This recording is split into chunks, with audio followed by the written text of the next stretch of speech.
जय हिंद दोस्तों। जैसा कि मैंने आपको पिछली वीडियो में बहुत बेहतरीन तरीके से आपको क्या बोलते हैं मिस्र की सभ्यता के बारे में बताने का काम किया था। मिस्र की सभ्यता हो गई, रोमन की सभ्यता, रोम की सभ्यता के बारे में महत्वपूर्ण जानकारी देने का कार्य किया था, जो कि आपके जीवन के लिए तथा एग्जाम के लिए अति महत्वपूर्ण होने का कार्य करती है।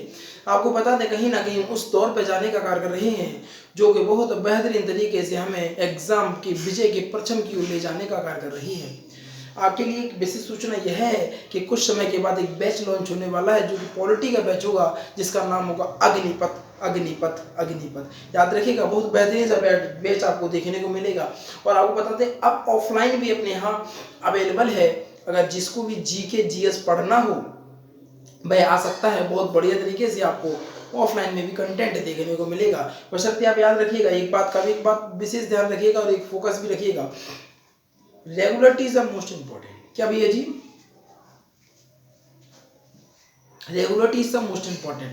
कहना सर जी, देखो भैया जी, जिस प्रकार हम रेगुलर हैं, डेली वीडियो अपलोड करने का कार्य कर रहे हैं, भाई संडे को भी कर रहे हैं यार। संडे को कौन करता, लेकिन हम कर रहे हैं। किस लिए? क्योंकि भैया जी आपके भविष्य को बहुत सुनहरा भविष्य बनाने का हमने दृढ़ निश्चय लेने का कार्य किया है कि आपका भविष्य जो होगा कहीं ना कहीं बहुत बेहतरीन बना देंगे।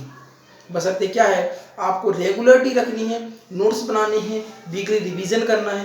कुछ भी नहीं बचेगा भैया जी, सब कुछ यहीं से आएगा।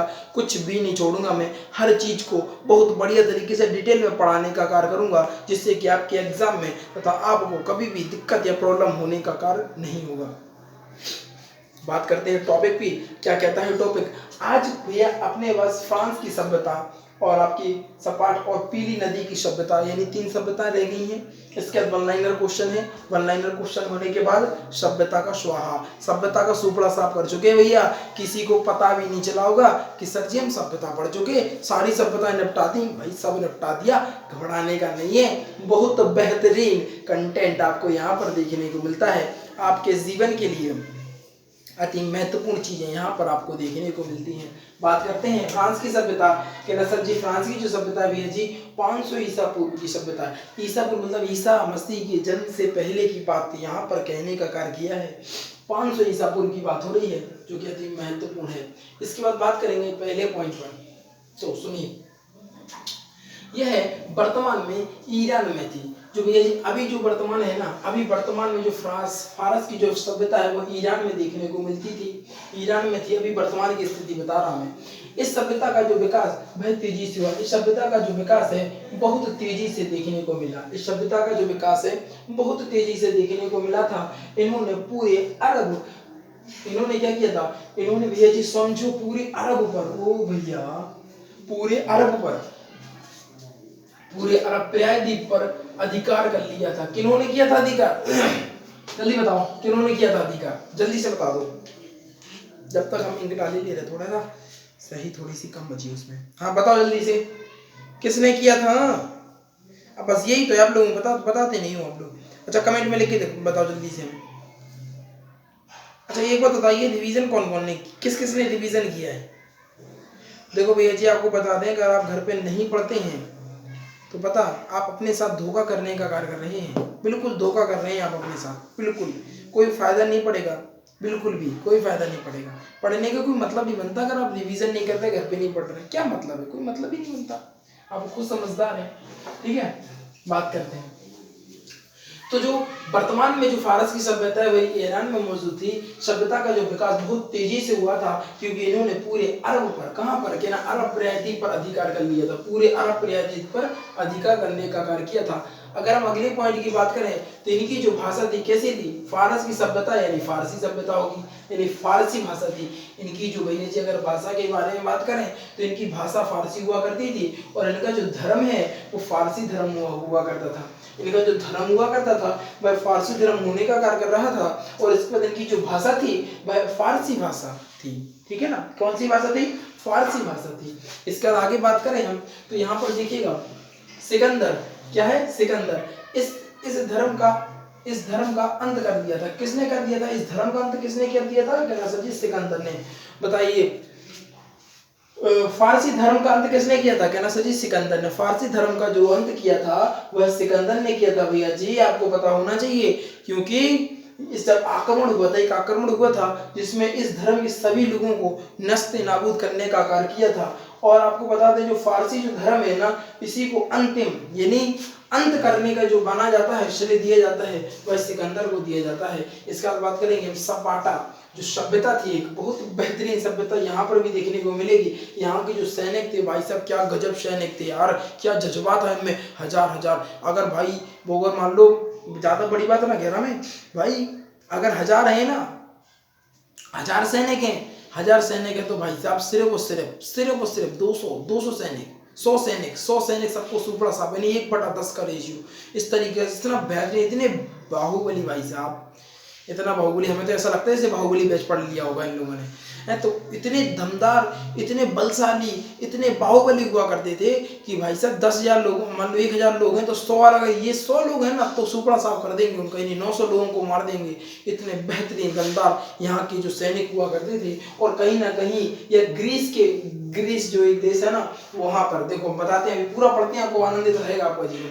देखो सपाटा जो होता है, सपाटा अपने बहादुर, आहा यही बताया ना था मैं, बिल्कुल यही, बहादुर सैनिकों के लिए विख्यात था। किसके लिए कह रहा सर जी, बहादुर सैनिकों के लिए विख्यात था। यह ग्रीस के पास, यह किसके पास कह रहा सर जी, ग्रीस के पास एक छोटा सा क्षेत्र था। ग्रीस के पास एक छोटा सा क्षेत्र था जिसको हम सपाटा बोलते हैं। और ये सपाटा जो था, इनके जो सैनिक थे बहुत बहादुर हुआ करते थे। सपाटा के मात्र 300 सैनिक, सपाटा के केवल 300 सैनिक लियोनाइडस के नेतृत्व में ग्रीस के 20,000 सैनिकों को टक्का दिया था भाई साहब। 300 सैनिकों ने, सपाटा के 300 सैनिकों ने क्या गए, लियोनाइडस के जो 20,000 सैनिकों को मार दिया था भाई साहब। मैं बता रहा बहुत बहादुर हुआ करते थे। आपको पता दिन पे दिन लोगों की हाइट, पर्सनालिटी कम होती जा रही है। इसका महत्वपूर्ण आप इतिहास के समय का देखिएगा, शिवाजी को देखिए, महाराणा प्रताप को देखिए भाई, उनके कपड़े ना पहने जाएंगे अपन पे, इतने दमदार तो कपड़े पहना करते थे वो। उनकी तलवारें देखो ना, उठेंगी, आज के लौंडों से तो उठेंगी नहीं, चलाएंगे क्या भाई साहब। बहुत दमदार के लोग हुआ करते थे। और ऐसा हमने सुना भी है, बहुत सारे लोगों ने कहा है कि जैसा जैसा कलयुग आएगा वैसा वैसा मानव की शरीर, मानव का आकार घटता जाएगा। और कहीं ना कहीं ये बातें सत्य होती हुई भी दिख रही है, क्योंकि जो हाइट कभी ना कभी 7.5-8 फुट की हुआ करती थी, आज जो मीडियम जो हाइट है लगभग 5-5.5 फुट की बची है। सोचिए कितना चेंजेस आता जा रहा है। हमें इतिहास से सीखना चाहिए। हम उस जहर में रह रहे हैं, इस पोल्यूशन वाले जहर में रह रहे हैं, जिससे हम अपने शरीर की किस प्रकार की हानि कर रहे हैं। हमें थोड़ा थोड़ा करके काटने का, थोड़ा थोड़ा करके मारने का काम यह पोल्यूशन, यह वातावरण हमें कर रहा है। और इसके जिम्मेदार भी हम स्वयं हैं। पेड़ काटना, गंदगी फैलाना, सारा भाई बहुत सारे लोग ऐसे भी लोग डले, बीच में पत्थर डाला होगा ना तो हटाएंगे नहीं, बहुत मतलब ही बता रहे, ऐसी मानसिकता वाले लोग हैं कि क्या बताएं, ठीक है ना। अब यहाँ पे देखिए कि जी सपाटा की जो सैनिक थे, बताइए भाई साहब 300 सैनिकों ने, सिर्फ ओनली 300 सैनिकों ने 20,000, भाई बहुत होता है, 20,000 सैनिकों को उड़ा दिया था। सोचो 20,000 सैनिकों को, बहुत बहुत बड़ी संख्या है ये 20,000। आप समझ रहे हो कि मामूली संख्या समझते हैं क्या भाई। आप खाना खाने भंडारे में ना आता 20,000 तो खाना खाने, बहुत बड़ी बात है। मुश्किल से 7-8 हजार लोग आता होगा भंडारे में भी 20,000 नहीं आता। 20,000 की तो अपनी जनसंख्या देखी ना होगी इकट्ठी, इतनी बड़ी सैनिकों की संख्या हो गई है। और सिर्फ 300 लोगों ने इनका सुपड़ा साफ कर दिया, कितनी बड़ी बात है। अब बात करेंगे आगे, ग्रीस की जो विशाल सेना का नेतृत्व किसने किया था, जर्कसीज ने किया था। किसने किया था, जर्कसीज ने किया था। ग्रीस की जो विशाल सेना का नेतृत्व किसने किया था, जर्कसीज ने किया था। किसने, जर्कसीज ने किया था, ठीक है। इसके बाद बात करेंगे पीली नदी की सभ्यता, कौन सी, कहना सर जी पीली नदी की सभ्यता, यह है चीन में 5000 ईसा पूर्व, कौन सी, कहना सर जी 5000 ईसा पूर्व विकसित हुई थी। हांगहो नदी के तट पर इसका विस्तार हुआ था। इस नदी के, देखो भैया जी कोई भी सभ्यता पनपेगी तो उसके आगे पीछे कहीं ना कहीं एक उसके नजदीक में एक नदी आवश्यक होगी, क्योंकि जल बिना तो जीवन नहीं। तो इसी प्रकार नदी होना आवश्यक है। तो इसी प्रकार की यह सभ्यता थी, जो पीली सभ्यता थी, हांगहो नदी के पास यह सभ्यता विकसित हुई थी। लगभग 5,000 साल पुरानी, 5,000 ईसा पूर्व पुरानी यह सभ्यता थी, जो कि बहुत विकसित सभ्यता थी। यह सभ्यता अपने उपजाऊ भूमि के लिए प्रसिद्ध थी। भैया जी अगर आसपास में नदियां होंगी तो जमीन भी उपजाऊ होगी। बड़ी नॉर्मल सी बात है, बड़ी सीधी सी बात है। तो इनकी जमीन थी, यानी जो इनकी सभ्यता की, इनकी जमीन अत्यधिक उपजाऊ थी, बहुत बढ़िया बढ़िया आराम से इनकी जीवन शैली का चलने का कार्य कर रही थी। आपको बता दें, आप लोग बहुत बढ़िया तरीके से समझ लें। अगर आप अपना एग्जाम्पल लेके समझेंगे ना तो बहुत बढ़िया चीज़ें समझ में आएंगी। एक बार रिवीजन कर लेंगे और उसी के बाद आपको बताते हैं। समझिए, यह है भारत की सभ्यता है, वर्तमान में ईरान में स्थित है ना सर जी? ठीक है, ईरान में स्थित है। इस सभ्यता का जो विकास बहुत तेजी से हुआ था, क्योंकि यह पूरे अरब प्रायद्वीप पर अधिकार कर लिया था। इसकी जो सभ्यता, इनकी जो भाषा थी, फारसी भाषा थी, और फारसी भाषा को फारसी धर्म तथा फारसी धर्म को मानते थे। सिकंदर इस धर्म का अंत कर दिया था। सिकंदर ने इस धर्म का अंत कर दिया था। सपाटा की सभ्यता बात करें तो सपाटा के बहादुर सैनिकों ने विख्यात है ग्रीस के पास एक छोटे से क्षेत्र में रहा करते थे। सपाटा मात्र 300 सैनिकों को, लियोनाइथस के नेतृत्व में ग्रीस के 20,000 सैनिकों को मार दिया था, यानी मात दे दी थी। मात देने का काम किया था। ग्रीस की विशाल सेना का नेतृत्व जर्कसीस ने किया था। उनकी पीली नदी की सभ्यता की बात करें तो यह चीन में 5000 ईसा पूर्व विकसित हुई थी, जो हगुओ नदी के तट पर विकसित हुई थी। यह सभ्यता अपने उपजाऊ भूमि के लिए बहुत प्रसिद्ध थी। आपको कहीं ना कहीं आनंद आ गया होगा। और इसके बाद वन लाइनर क्वेश्चन है, कल मैं आपको वन लाइनर क्वेश्चन पढ़ाऊंगा। चैप्टर खत्म, आगे पढ़ेंगे क्या है। देखो भैया जी, छोड़ेंगे कुछ नहीं, सब कुछ पढ़ेंगे। फाउंडेशन बैच है, आपको कहीं पे भी कुछ भी नहीं लगेगा। आप कहेंगे नहीं सर आनंद आ गया, जीवन में ऐसा सुकून तो देखने को नहीं मिला था। अब लग रहा है कि नहीं, अब हम एग्जाम की खोपड़ी में छेद करके जरूर आएंगे, क्योंकि बाहुबली बैच और सोने पे सुहागा तो राम सेतु बैच आ गया भैया जी। और राम सेतु बैच का तो आपको पता ही है क्या, राम सेतु बैच का तो भैया है ही कि जिस प्रकार श्री राम ने लंका पर विजय प्राप्त करने के लिए राम सेतु बनाया था, उसी प्रकार हमने भी एक सेतु बनाया है। उसका नाम भी हमने राम सेतु ही रखा है। और यह हमें एग्जाम पर विजय का परचम लहराने का कार्य करेगी। याद रखिएगा, एक बार विशेष सूचना आपके लिए कि जो बाहुबली बैच है उसकी जो वीडियो को अपलोडिंग टाइम है, आपको शेड्यूल बना पहले ही मिल जाएगा, आप नोटिफाई भी कर लीजिए। उसकी जो वीडियो डेली के डेली लाइव हो जाती हैं, प्रीमियर में आती हैं, समझ रहे होगे आप लोग। 2 बजे होगा।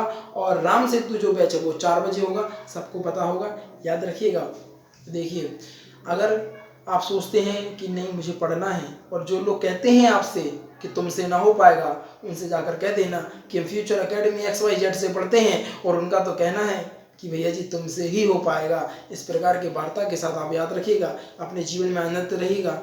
और जो नए नए विद्यार्थी हैं उनको बता दें कि भैया जी एक बात ध्यान रखिएगा, वीडियो को लाइक कर दीजिएगा, चैनल को सब्सक्राइब कर दीजिएगा, और शेयर करके आइएगा अपने यार दोस्तों चाहने वालों से, क्योंकि आज की जो वीडियो थी कहीं ना कहीं बेहतरीन गजब लाजवाब होने का कार्य कर रही थी। इसी चंद शब्दों के साथ मैं विदा लेना चाहूँगा। याद रखिएगा, आनंदित रहेगा, अपने जीवन में सुरक्षित रहेगा। ये आप लोग स्क्रीनशॉट ले लीजिएगा इसका।